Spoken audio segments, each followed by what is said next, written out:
যখন মা দুর্গা পৃথিবীতে আসে তখন তো সমস্ত পৃথিবী সেজে ওঠে মা দুর্গাকে খুশি করতে। তেমনই আমার মা দুর্গা আমাদের বাড়িতে আসছে। ঠিক ধরেছ, আমার বোন আমাদের বাড়িতে আসছে। তাই বোনের সমস্ত ফেভারিট জিনিস তৈরি হচ্ছে। ও নারকেলের নাড়ু খেতে খুব ভালোবাসে। এই প্রসেসে নাড়ু আমার পিসি বানাতো। আমি এটা পিসির কাছ থেকেই ছোটোবেলায় শিখেছি। আমি এইভাবে বানাই, আমার মা এইভাবে বানায় না। আমার মা আবার একবারে গুড়টাকে জাল দেয়, তারপরে নারকেলটাকে দেয়। আমি গুড় নারকেলটাকে একবারে মেখে দিই। এটা পিসির প্রসেসে আমি শেখা।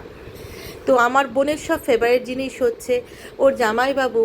ও যা যা ভালোবাসে, ওর আইসক্রিম, ও আম খেতে ভালোবাসে, ও যা যা ভালোবাসে এনে দেওয়ার চেষ্টা করে, একটু বাপের বাড়ির ভাইবস দেওয়া।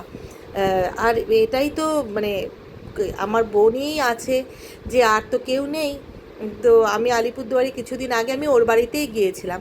এই দেখো আমার মেয়ে এই রডটা ধরে ঝোলাঝুলি করছে, এই জন্য আমি রডটা লাগানোর পরে ভয় পেয়েছিলাম। শুধু এগুলোও করে না, মাঝে মাঝে আবার ভালো কিছু করে থাকে। দাঁড়াও দেখাচ্ছি তোমাদের। এই দেখো এই থ্রেড ওয়ার্কটা করেছে, নিজে নিজে বসে বসেই করে। আজকে ভোরবেলা ভাস্কর নিয়ে এলো শালির জন্য মাটন। তারপরে আমি কাঁচা আমের পাল্প বের করে রেখেছি, কারণ এলেই আম পানা করে দেবো। পদাতিক প্রচুর লেট করেছে, 12টা বেজে গেছে ওদের ফিরতে ফিরতে। আমার রান্না শেষ, বাটা মাছের ঝালও করেছি। আমার মেয়েরা তর সরছে না, ও গিয়ে গেটের সামনে দাঁড়িয়ে আছে কখন ওর মামু আসবে। ওয়েট করতে করতে ওরা চলেই এলো। আজকে অনেক, জানো, 12টা বেজে গেল আস্তে আস্তে। বোন, বোনের হাজব্যান্ড, বোনের ছেলে আর মেয়ে সবাই মিলে এলো।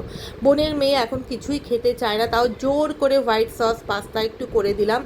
আমি এতে ক্রিম দেইনি, কিছু দেইনি। অল্প একটু বাটার দিয়ে একটু ময়দাকে সতে করে নিয়ে এর মধ্যে আমি 50-50 রেশিওতে দুধ আর জল দিয়ে দিয়েছি।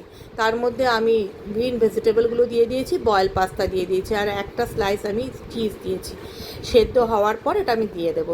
এখন ওরা সবাই খুব হেলদি ফুড খায়। প্রচণ্ড গরমও পড়েছে, তবু আজকের ওয়েদারটা অন্যান্য দিনের তুলনায় অনেক ভালো। ঠিক আছে, তোমাদের সাথে গল্প করে আজকে আমার খুব ভালো লাগলো। তোমরা সবাই খুব ভালো থেকো। ভালো থাকলে তোমাদের সাথে গল্প করে আমারও আনন্দ লাগবে। তাই আজকের জন্য টাটা।